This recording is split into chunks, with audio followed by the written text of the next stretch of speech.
Welcome to the conversation. It's on video. It's a good camera. Golly, it's good.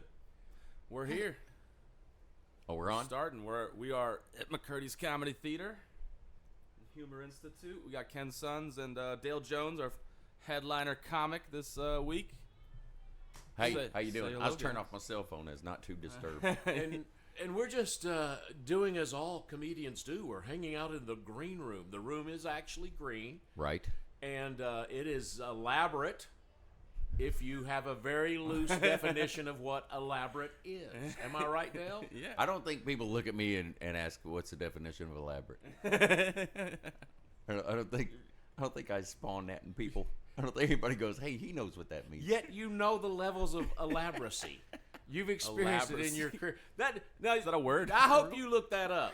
And if it is a word, you owe me $1. If it's not, We're looking now. we have a phone. We can look right. Google. Siri, look up. Alexa, Siri, Alexa. Elaboracy.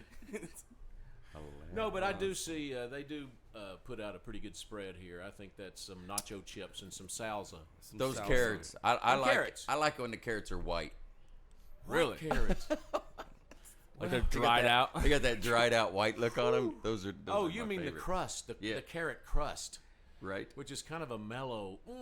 Oh, elaborate.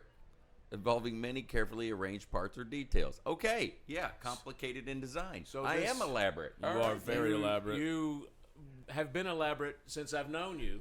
I did not have the confidence to tell you that until we were talking into microphones backstage. But now I feel like I can. Well, thank you. You are elaborate. Thank you. How long have you guys known each other? Like, Oh, Oh my gosh. wow. long. I was in M 93. I bet it's at least 25 plus years. You want me to tell them the 20 story how I met you? yes. It's my favorite story. Yeah, what's the story, man? I love this story. This I is love where all this the story. good stuff That's comes one out. of my favorite stories to tell. Oh man. Savannah, Georgia, Comedy Yes, House. Yes. And I was the MC, Yeah. very wet behind the ears. And Ken is headlining. And there was open micers that went up. Yeah. And one of them walked out. Akintunde, that was his name. Akatunde. And he's still touring, I believe. And he walks out with a basketball, and he's palming it. And he says, "This means you have a large member, or whatever." I don't know if we can cuss on this. Yeah, we can. Yeah. Oh, okay. This means you got a large wiener. That's my idea. of That's cussing. your cussing. All right. His cussing is vacillates. My cussing's very Keep it elaborate.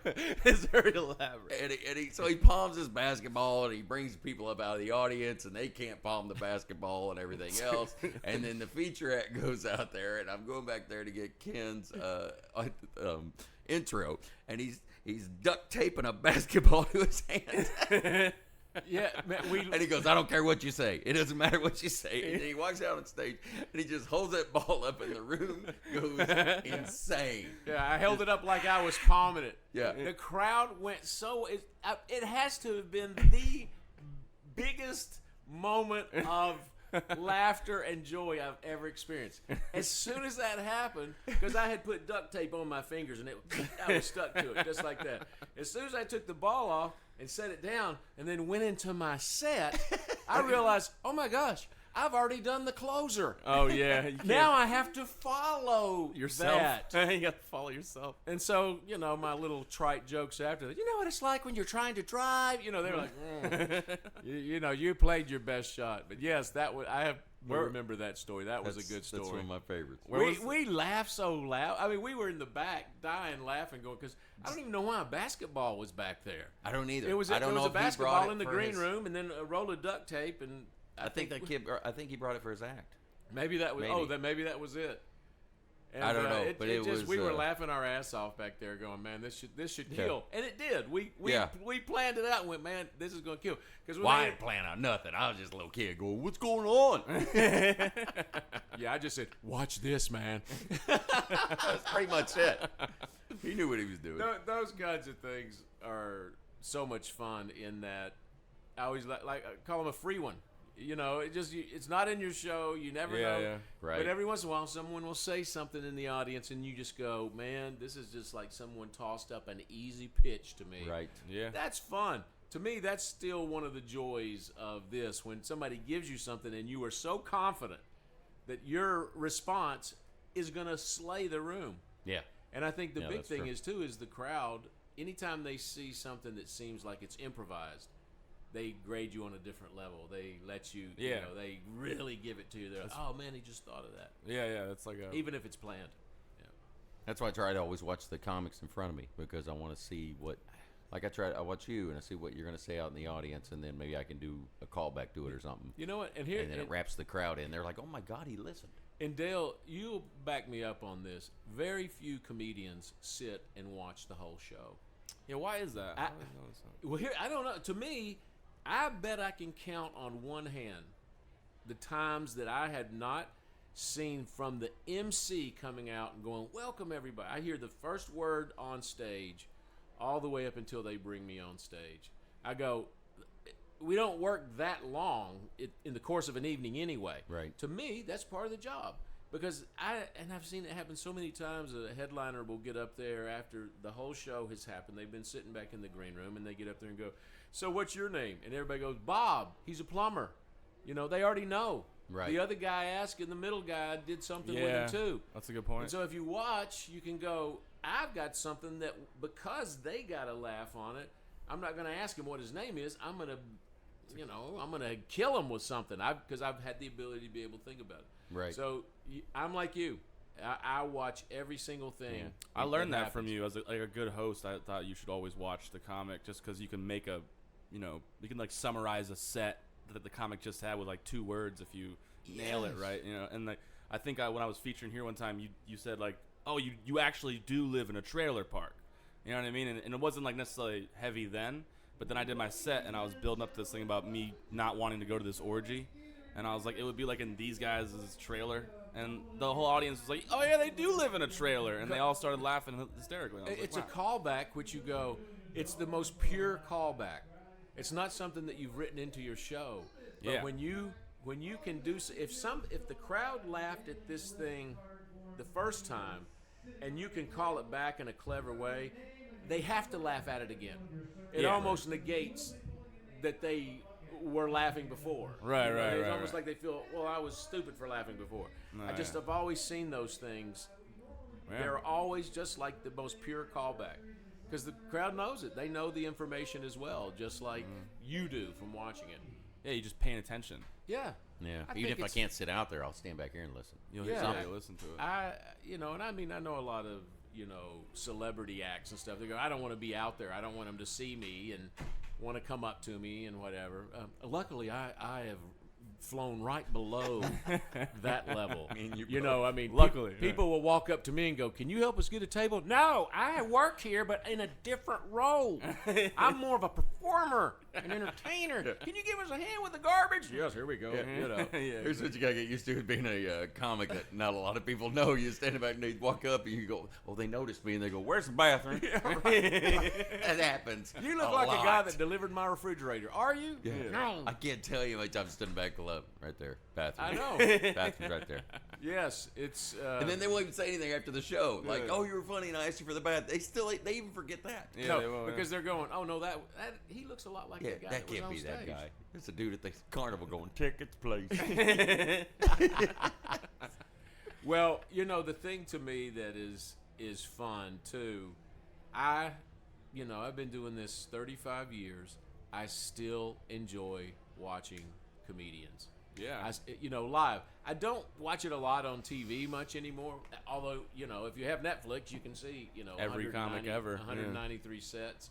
Yeah. But to sit and watch like Dale, he's one of my favorite comics. He always has been.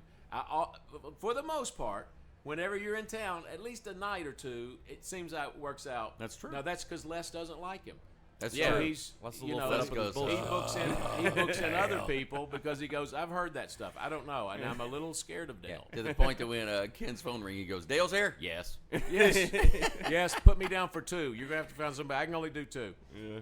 But it is fun for me to sit in the back of the room because he's always putting new stuff up and working the crowd. Which even though a lot of this stuff, and Mike, you've seen me so many times. Yeah. The material I have, but sometimes I'm off script. I'm in the crowd and it's working and it's fun. Well, something happened. That's fun to watch. Something happened last night. I was just passing through the room and I just heard the whole crowd go, "Roo," And it was because like somebody responded to you like inappropriately or something like that. Did you? I don't know if you remember. No, it. I barely remember being here. Yeah, Last they night. were I weird don't last know. It was a weird crowd last was night. They were a little weird last night. It's a little interesting. You know, the things. I was talking with Vic Henley, who was here last week, and we were talking about the way the crowds, if you walk in and you never worked here and you look at the crowd, you're like, oh my gosh, it's a really older crowd. Yeah. And Right. even especially some younger comics will go, do you think I could get away with doing this, or should I cut this? And I'm always like, man, do your set. They're you have to admit, they're the greatest audiences ever. They're receptive. just fantastic audiences. But to just walk in, a lot of people, right? Every they time. feel a little intimidated. They're like, oh, fuck. But most shows go well. Now, the irony is we'll probably suck tonight, now that we've done this podcast. Yeah, right. And you go, what was the worst and the best thing that happened to you? Well, the best thing is we got to talk about ourselves into microphones, and then the worst, we sucked. This and now we're room hoping never- they don't put it together.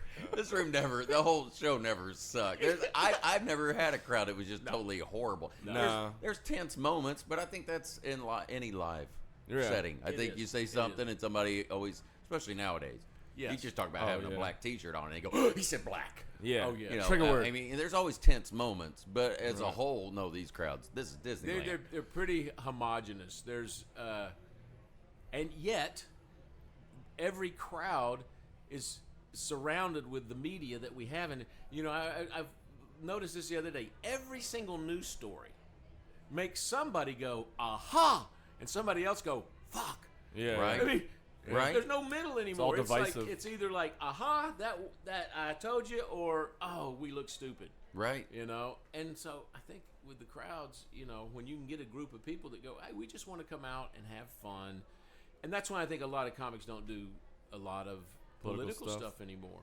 It's too hard. It's changed, you know. It gotta used be to, so used to good, be everybody yeah. say, oh, I have my Clinton bit that I do, you know, a little Right. bunch of material or whatever. People, you know, I've seen very few comics do material on Trump. Is Will Durst, is he still doing political stuff? I mean, that was his whole That thing. was his whole thing. I'm sure some of these political. Well, here, you know, to me, who's taken on that role is the late night hosts. Yeah. They're doing what comics used to do. Colbert and stuff. And Yeah, I mean, you think about a huge chunk of their show, and they say, from what you read, that it's also been a big part of making their ratings higher. Is they lead off with all these stories on him. I mean, it's a big part of their monologue. Yeah. Is what happened today. Bill I mean- Maher, like they were like HBO. Bill Maher's. You know, Yes. That's all his. You know, it's a political show, but yeah. Yeah, so I think those shows have, you know, that's the place where it happens. But you know, in the day, you have every comic you knew almost had some Right. political stuff that was going on Exactly. because you would make light of it. Now it's so bizarre. There's really nowhere to go. Where did you go? Did you hear that thing that happened? You go, yeah, we Well- heard it. There's nothing funny about it, man. That's terrible. Right. You know? It was interesting because last week Vic Henley did do some political humor. I think he did like maybe two shows, and it's funny because he has that really heavy Southern accent. Yes. But it's like it's almost like he's a Southerner to entertain Northerners. You know what I mean? Because Yeah. he does so much New York stuff. And he's lived in New That- York for 30 years, so Yeah. even though he still has Right. a Southern, So when his opinion became liberal, people kind of like was taken back by it, but they're like he sold it and delivered it to him with this Southern draw, where they were kind of like, yeah, I guess he is. He's kind of a weird president. You know what I mean? And he actually pulled it off pretty well. Like he got pretty good laughs for it, and it was cutting deep. I so. think there's some comics that do it, but I always just see them do like one bit. You know, Yeah. usually they don't. You know, they have like one line. They're Yeah. like, you know, I started playing with a little joke that I've started doing about how marketing is so different, and you know, like I was going to try to buy some new batteries, and I wanted to get good ones. You know, they have different levels of batteries. I want to get some good ones. And that was 10 years on the top, but in small print right under it said, in storage. 10 years if you never take them out of the package. of course. And I said, that's the kind of marketing I need in my life. My penis is 12 inches long if viewed with a microscope. Right, exactly. I can make love for an hour if you start counting at 58. Yeah. Trump is the greatest president of all time if you don't count all time. Yeah. And that joke, when it happens, about 25% of the crowd to 30% don't think it's funny. Huh? Yeah. Kind of like the percentage that's out in America. Yeah. You know. Yeah. That's why a lot of When did you comedy- think that changed? You think it changed with Obama that you couldn't make fun of presidents anymore? No. Because everybody made fun of everybody before that. Yeah. Well, did Obama? Do you think they did? I think it was just harder to make fun of him because I think he you was were so nervous because he stoic. was an African American. I don't think I think so. you're right. I don't think so. I don't think so. You don't? I think that he was honestly a more difficult president to make fun of. He didn't make a lot of stupid decisions like on camera. He wasn't a fool. You I know what will mean? agree with you there. Yeah, that's Like, true. he was I will pretty agree cool. with you there, but and he didn't come off like a character like Bush Yes. did. And he was quite humorous himself. Like he cracked jokes himself. He was very like nonchalant. he was smooth. He was Very the dude. smooth. It's hard to make fun of him. I was missed smooth. that. I Yeah. missed that, man. He was the guy. Yeah, Clinton Great. looked at him and went, "Dang it, he's Yeah. smooth." It's Yes, bullshit. I thought too. I was the smooth Yes. president. So I don't know what happened because Trump, he just like he's giving all these like you're talking about just fucking easy pitches, but everybody's so afraid to take a swing. You know what I It's mean? hard to do it because they you don't want know. to piss off somebody Well, who. if you go any time, you could have 30% of the crowd, or if you haven't read the crowd right, Yeah. 60% of the crowd Right. go off on you.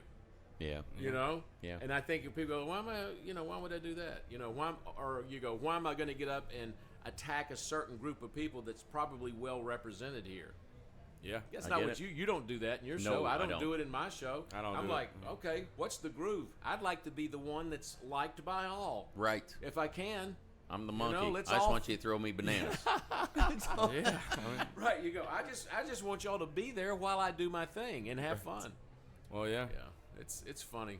It's hard to put your finger on, but it's like it definitely has changed over Yeah. the years that I've seen it. You know that, but it's still the thing. It's still raw, and it's still, you know, when I sit back and watch comedians and go, wow, that is really some great stuff, or that is really funny at a different level. You know, you'd think, oh, you've done it so long, you probably have seen it all. No, haven't seen it all. No. You see a lot of people that go, have been doing it for a while, and they do a lot of material where you go, I'm pretty familiar with that line of comedy. Right. You know where they're going. And then others do things that you just go, man, that's another level. That's brilliant. Never would have thought of that. Yeah. Yeah. And I think you know the thing too is that comics cut a space for themselves. Like I think Dale, you have a whole space for yourself. You're not like I'm going to go up on stage with a button-down shirt and talk about what it was like at the office today and my wife and do just like a monologue. Right. You're Character. Right? a character that's fun to watch and it's believable and it's the same kinds of concepts that everybody can relate to, but you've got a niche for yourself. I just write what I think's funny. And- That's what I ended up doing. and that's because that's uniquely your stuff. Yeah. I'm not a monologist. I really try to hit high energy. When I hit the stage, I want to. Mike and I have talked about this. I'm ready to have fun when I go out there. Yeah. The time that I'm out there, I want to have fun as well as I want them to. If I can, they will too. Right. So loud. I actually Yeah. I did a charity event this Saturday, and the weekend before I had done another one. This woman was at both. Oh yeah. She comes up to me at the second one.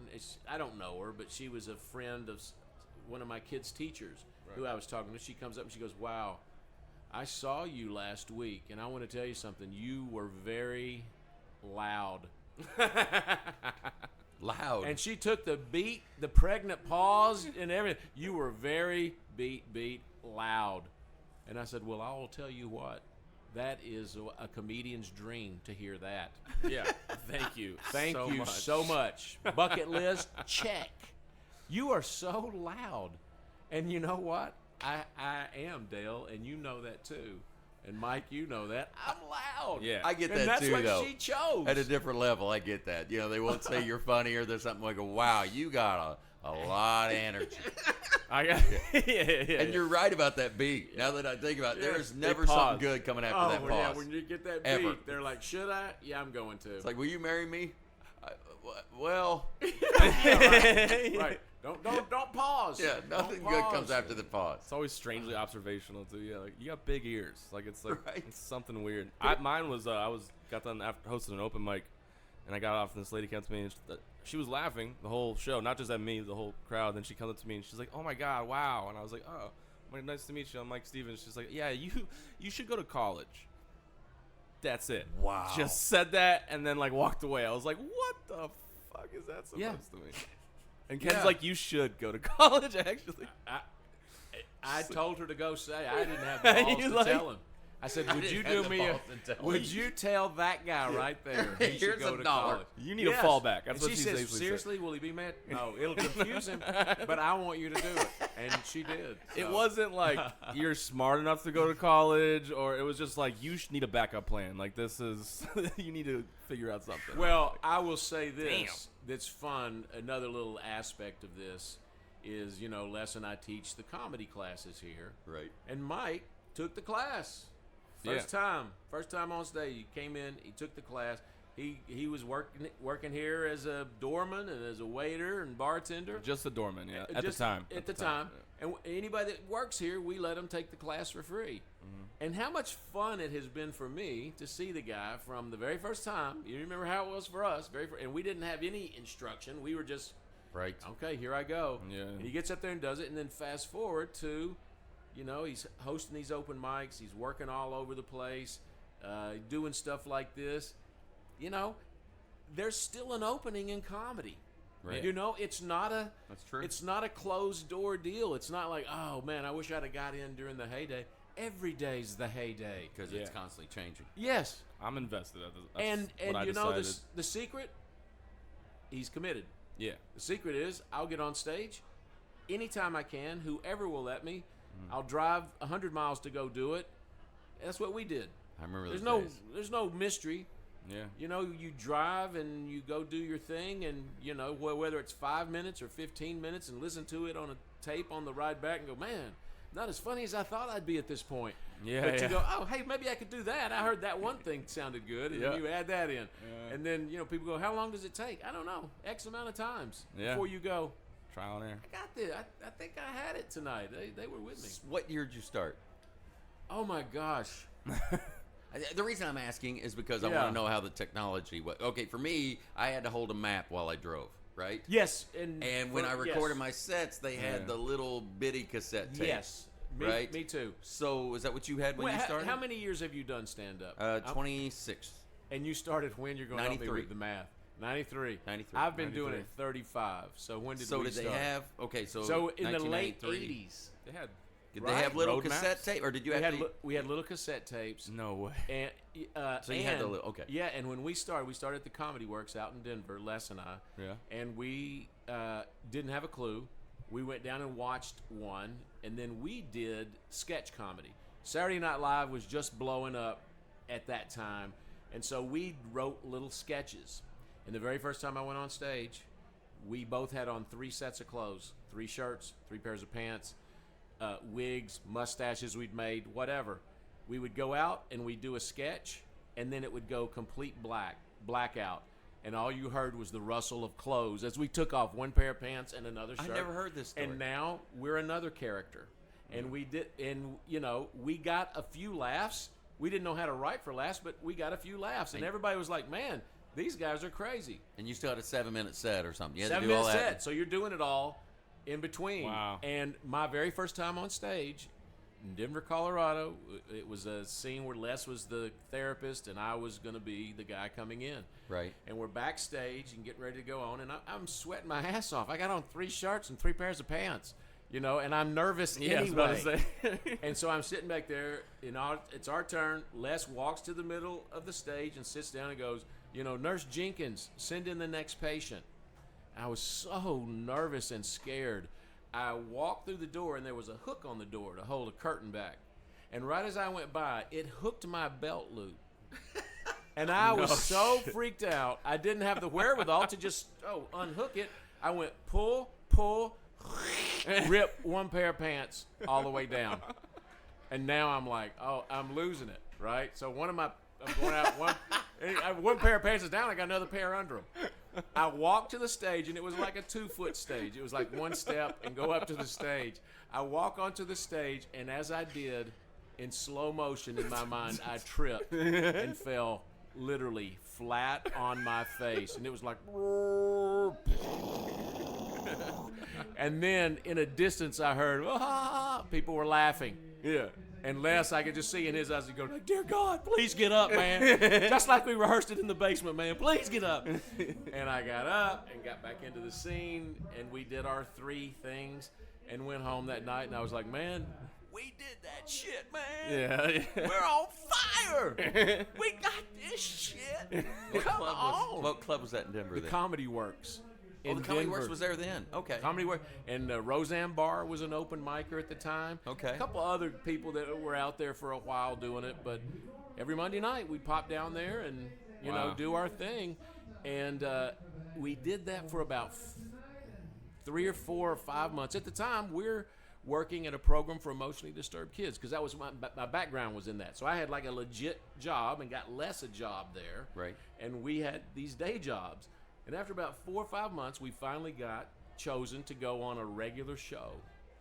And the owner, George McKelvey, he was going to be there. Yeah, right. He was going to be. George owned Comedy Works. Yes. Oh, I didn't know that. Okay. Yeah. He and another guy did. I can't remember his name. By the time I got there, he had a club called McKelvey's. No, but he and another guy were in this. And he was in the back of the room, and he had heard all about us. He'd not seen us. Okay. And we went up on stage, packed house, and we did our little 3 sketches, blackout, the whole bit. Did pretty good. We thought, Yeah. proud of ourselves. We did pretty good. Right. We walked to the back of the room, and he said, you know what, guys? I don't think you're cut out for stand-up. More of a cabaret, something like that. I don't think this is for you. Dang. And we were like, huh. Dang, that's a punch. And we said, you know what? Bullshit. We went and quit our jobs. We quit our jobs and started working our way down to Florida, which we loved Florida. And we were just working our way. And I think it was over like 30 days, we would do little one-nighters. We'd go in, we'd work for beer and pizza. Wherever there was a stage, we'd get up on stage, and we worked our way down and then ran out of money in Tampa, Florida. Yeah. And that's where we, circled the wagons and said, okay, let's figure it out and start doing it. Right. But Yeah. we thought, are you kidding me? We're not ready for stand-up. We'll show you. That was Turns out he was right there for a good portion of our career. I think you've done pretty well. We've kind of figured it out, now. But I understand that being young and they're saying something and it's just not registering at all. Like Charles Fleischer. I'm an open Yes. micer. Charles Fleischer is the voice of Roger Rabbit. Yes. He was known for giving speeches to young comics that you should quit because the boom was dying, right? And he didn't want other people getting work. And there was a lot of comics doing that. I'm not just pinning that all on him. Yes. That was the main thing in the Yes. early 90s. Yeah. And he gave me a speech for, 10 minutes about how you shouldn't be in this business, da-da-da-da-da. And I'm just an open micer. And finally he looks at me and he goes, and I can tell by the look on your face you're not going to quit. And he just walked away. Really? And then my friend comes up and he goes, what are you saying? I go, I don't know. That was Roger Rabbit. Yeah. I think it was encouraging. I was so just enamored. So I totally get that. They're just barraging, just, you're horrible. You shouldn't do that. You're like, I can't wait to get back up there. Well, yeah, They can because set a fire under your ass, though. yeah, Like, there's It always didn't even register with me. there's always been the comics that will do that. That will Right. they're not supportive. Of course, we are always supportive. I'm like, I tell everybody, I go, you know what? I hope you get a writing job and hire me. Hi, lovely people. Oh, hi. Marcella, what's going on? We're just back here drinking shots, hanging Marcella. out, having some conversation. Did you bring the clean needles? She's I didn't know I was on needle. Insert needle noise here. Sorry. We're going to start the show on time, but our skit? guest set is still not here. I don't know what he looks like, Oh. but he has not shown up. I've got 2 voicemails and 3 missed calls from him. Probably should That- check my phone. might be it. Doing a yeah. podcast. Still going to start on time. Keep it going, keep it hopefully I'll going. get him. This might be him.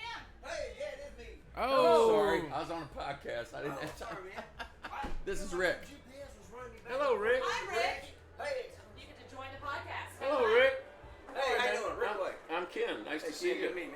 I'm sorry, man. Oh, no The worries. GPS was going nuts. He was going, oh, you've arrived. And I go, I don't think so. Then I'd ask somebody, and they go, yeah, it's right there.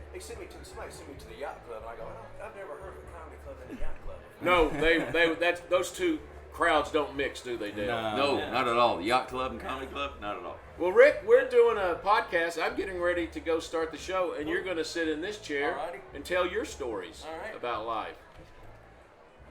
Tell some stories about this guy. Oh God. We can go back about 25 years. You guys do? Yeah. Yeah, we started doing open mic together. Are you It's my friend Rick Way. I didn't realize. We started in Nashville, Tennessee together. Yeah. No kidding. And where are you now? I'm still in Nashville. You are? I do Awesome. stand up both sides, but I know Alan Shabasky and Lou Angel Wolf from down here. Yeah, yeah. We do a lot together, but I'm working the trucking business, and I got it, man. Have a seat. but yeah, I perform. So you're doing, what we doing? I'll do about what they tell you to do. 15. He said 12, 15, so yeah. Okay, so I'm gonna do about 15. He'll do about 15. You do your thing. I'll do 2 my monkey hours. show. Got you. And I was going nuts because of damn GPS. It's rich. You need to get him up there a little closer. Yeah, bring like that microphone up Hey, to your Yeah, face. there I'm you gonna go. make some coffee. All right. Yeah, absolutely. You guys have fun. I'll see you. Now, you want me to pull that door too? Oh no, man, you're all set. We'll keep the room noise and everything. So 15, 15, 12, 15, something like Yeah. that. Yeah. I'm Mike, by the way. I'm the Mike. producer of this Oh, hey. of this weird experiment that we call Rick- a podcast. Rick Way. Rick Way. Trying to go way is, I just tell him think way funny. That's how I make it go. But, Where you from, Rick? Nashville. Nashville. Okay. Yeah, like I say, Dale and I go back. Good Lord, we started doing open mic together. Worked at Zany's in Nashville. Done 1 million bars over the years. Oh wow. All the way remember- back. Trying to think. One time we were coming back from the car, and in the car from somewhere in Alabama, and one of our other buddies had the mic shut off or saying Yeah. something he couldn't say, and I think he said something like spelled out SOB or pronounced it, and they cut off the mic, and somebody said something about, I guess those are the 3 words you can't say in Alabama. And from the back seat of the car, somebody said, that's 4 words. So, Yeah. but I actually remember seeing Dale his first night emceeing at Zany's. And, Oh yeah, hosting. yeah, Back in the day. Zany's. I swear it's his true story. I don't know if I declared this to him. Hey, whatever. He asked the guy. He goes, "Hey, what do you do for a living, sir?" And he goes, "You spin saucers? Really spin saucers?" And finally somebody yelled, "Police officer! I'm a police officer!" You remember that? Rick, tell me you have an intro for me. Just say I'm an old buddy of Dale's, and I came down and gonna do a little time. How about What's that? your last name? Wade. Rick Wade. Wade. Rick Wade. Rick Wade. W-E-Y. Wade. If I say Jim Jenkins, you still come out. Say Wade That's funny. what I said. Right, but Rick. Yeah, but I work with Ron White. Some of those. Hell But yeah, he goes, "You spin saucers, really?" And somebody goes, "Police officer." That was my crowd work days. Yeah, that made it on the wall. I walked back in the green room and they wrote that whole bit on the wall. With spin saucer, they put the comedy, the genius of Dale Jones or something, just mocking out. Oh man. I was also telling about, I think it was Brent that did. We had a buddy named Brent Rhodes. Said SOB, but he said it. So I don't know if we can say this. Yeah, on we can cuss podcast, on but here, yeah. Okay, he said "son of a bitch," and I went, "I guess those are the 3 words you can't say in Alabama." And I think you corrected me with that. That's 4 words. Son of a bitch. Oh yeah, you're right. We were in Huntsville, Alabama, which has a club now. But Yeah. at the time, it was a totally different club. And Brent had this whole bit about fishing, and the only word he said was "son of a bitch," and he acted everything out. Like you're trying to get the worm on the hook, you say "son of a bitch," and you throw it, and then you don't catch it, and the line breaks, and son of a bitch, son of a yeah. bitch, son of a bitch, and you catch the fish, and it's like an inch big, and he goes "son of a bitch," and they turn the mic off on him for cussing. Really? So when they're turning the mic off, the MC's walking on stage and he pulls the mic away from him and says, "Your next comic," and Brent just looks around and goes, "Son of a bitch."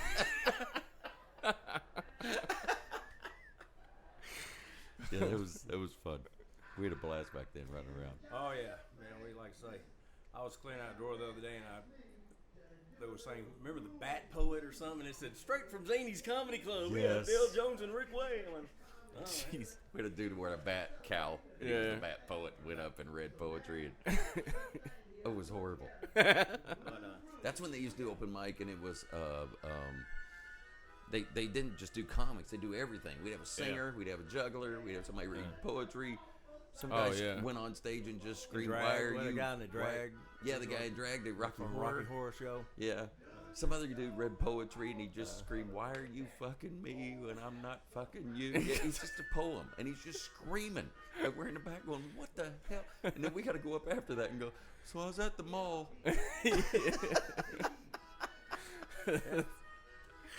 But it was beautiful, man. It was beautiful. Had a guy eating pages out of the Bible one time. That was really a big hit too. I mean, It's performance art. Yeah, they were going to make it an actual open mic instead of just comics. But then it always just dwindles down to comics. That's Yeah. all it ends up being. You know, because everybody else after a while is like, "I ain't bringing my band there to sing." It's bullshit. And not to mention, when he started doing open mic and bringing in musicians with comics, it's like there's plenty of places to do new music around Nashville. Okay, let's just keep this for us. Yeah. Get the hell off my stage. Then we started bouncing around, going in between the bands, though. On that before they built up Nashville, it was all just writers' nights. Yeah. And we would go up six nights a week. Yeah. Damn. Yeah. Remember that? Wait, what was the one? Wasn't the Bluegrass in? Because we did that one also. But It looks like backstage. Yeah. I thought that was you on stage with the harmonica. It's really is show business. Where is the I was rest? like, he's Where's playing the harmonica tonight. He's doing the rules, just playing harmonica. We went into a back room. They wouldn't, because we had to rent the microphone. Remember that place? Oh, you got to go all the way out. It's in the back of the room. You go out that door and walk around the back of the showroom, and It's in the bar. Just try to find the bar. We had to rent the microphone to do stand-up. We didn't have any money, so we didn't Really? rent it. Yeah. So they go, "Well, you can go stand in the back and do it back there if you want." Well, this guy's playing piano and people just sitting around, and it's 2 a.m, and we go, "Hey, we're gonna start telling jokes," and this one person just picks up his chess game and just walks out of the room. He's like, That's the or we'd be doing our jokes. You're just one dude on the piano going, "Dung, dung, dung." Yeah, we did all of those. Yeah. There was the one place called Harvey Washbangers, and it was over by. I feel like I've heard of that It's place. over by the college. Yeah, and yeah. It was a laundromat that was a bar. Okay. So you a laundromat that was a bar. Yeah, so you have your clothes going over here, and then you'd sit in the bar, and then you remember that you were machine number 9, and when your light bulb lit up, you knew it was time to put your shit in the dryer. And we'd go there and tell jokes. And one night we walked in, and there was the same regulars. They just looked at us and they go, "No." Oh, what's up, Kevin? Kevin's gonna jump on with us real quick. Yeah, scoot on over. Kevin's the sound guy, Hello, podcast people. podcast person. This is Yeah, one person yeah. listening to it so far. Just me, the editor. Yeah. But I'm the sound guy, the production manager, production manager. generally the guy that pushes buttons, pushes buttons. both figuratively and literally. Yeah, all day. All day. Nice. I like that. He's a fucking button pushing. That should be on your resume. Huh? Button pusher, figuratively and literally. That's a hard word. It just sounds educational. Figuratively. Not a lot of bosses like people that will piss them off. Yeah, that's true. That's funny. What are you guys talking about? The old days of comedy with this We're man. talking about the old days when you didn't have electricity in your microphone and you talked into a broom. I feel like he's still talking to a broom I sometimes. do, right? It just seems like I would be that guy on the side of the road. Practice. I'm gonna be somebody. Give me $1. This is my wife, Ethel. Yes. Have her in like a pearl necklace and a dress. She just stand. She doesn't talk. That's funny. All right, Cool, I gotta get cool. my head together. Get in your head. Cool, Continue. cool. Okay. It means to an end. That's weird. It means to an end, but I'm a land guy. I want to go see a movie. I want to go walk around. We tried to play VR today, but these bastards weren't open. Virtual reality thing. Yeah. So we're going tonight? They're closing too early, but We're not doing we it got tonight either? we got a plan for you tonight. We're gonna. That sounds like I need condoms. You got a plan for you tonight, little lady. You're gonna love it. We got this place down the road that does a retro gaming night. I'm gonna go try that out if you're there. Okay. All right. You want to go ahead and do this? Well, Gina's not there. Oh, Gina's here? Yeah. Oh, good. Okay. I'll talk to her for a We little bit. celebrated 40th. Congratulations, man. Going to That's Italy end of this month. awesome. Congratulations. That's awesome. Well, cool. Well, I'll shoot the breeze with you guys for a little bit, and then we'll go ahead and down and do that. Is that cool? Yeah. You're gonna find this hard to believe, but here's where it gets weird. Say it ain't so. My home address was Roy 1. And I learned if you say that 5 times fast, you sound like Scooby-Doo, and your teacher will hold you back here. I couldn't say it. I look like an idiot. I'm in school, and kids are like, "Where do you live, Dale?"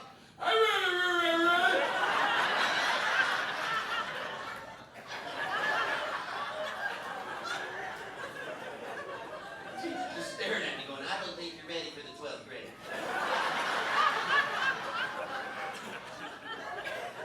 My word, that boy can make Jesus slap a pussy.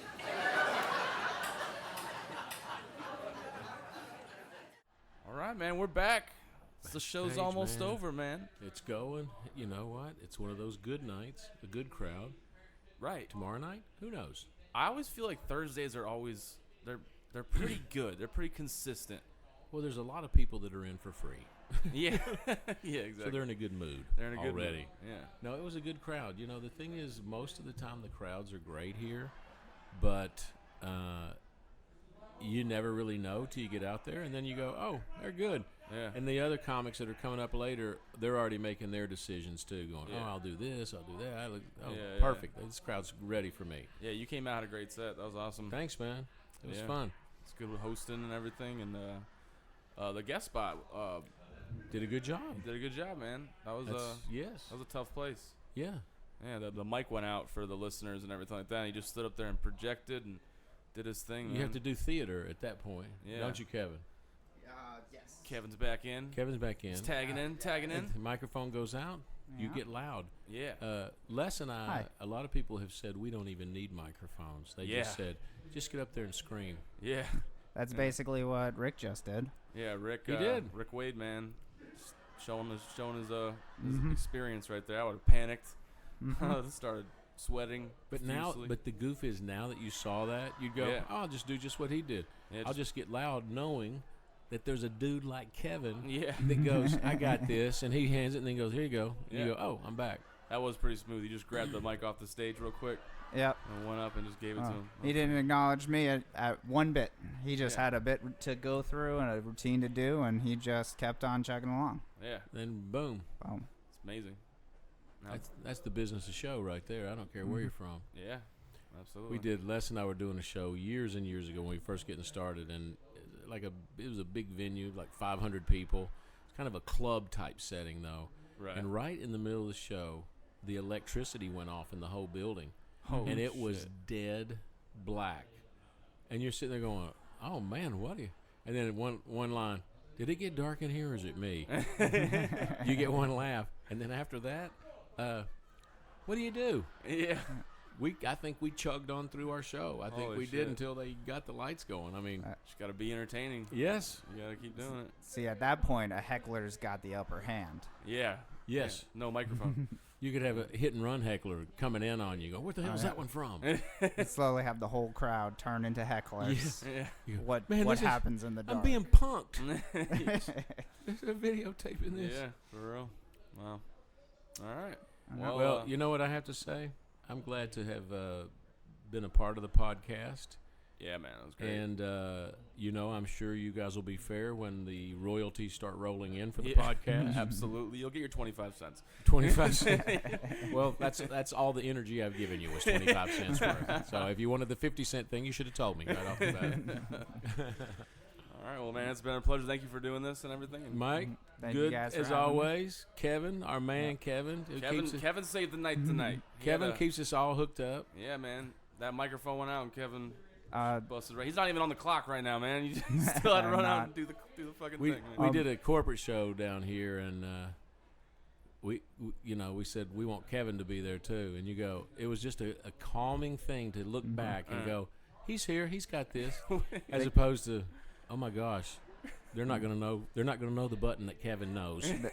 what Ken Sons is saying is he held me for hours on end listening to businesses Yes. about floral web Yeah. businesses. And I'd love to say he was paid handsomely. He's more paid cutely, not handsomely. Yeah, well, I do it for the love of the flowers. No, you The do. love of the flowers, man. That's what you should call this podcast. And The this love would be a of the great flowers. wrap up. The love of the flowers. The love of the flowers. And everybody has to stick with it all the way to the end to go, oh, I get it. Boy, that was a stretch. Okay, I get it. Yeah, just one last closing bit right there for the All love right, of the Mike. flowers. I'm going to see you again. I know we're going to do this again. Oh, yeah, man. Always a Let's pleasure. see how many. We should just start grabbing people out of the audience too and bringing them back at some Bring it back point. here, yeah. Yeah. Scare I the paid shit to out of see them. the show, sir. This is a whole new thing. You're going to be a part of the show. Whether you like it or not. Right. Yeah. All right, man. All right, man. Fun Good night. night. See you. See ya. Thank you for tuning into the podcast this week. Please go to our website at mccurdyscomedy.com for all of our upcoming shows and events. Also, check out Dale Jones at dalejonescomic.com. Very funny comedian, and I know you'll love him. Can't wait to see you next time. Thanks.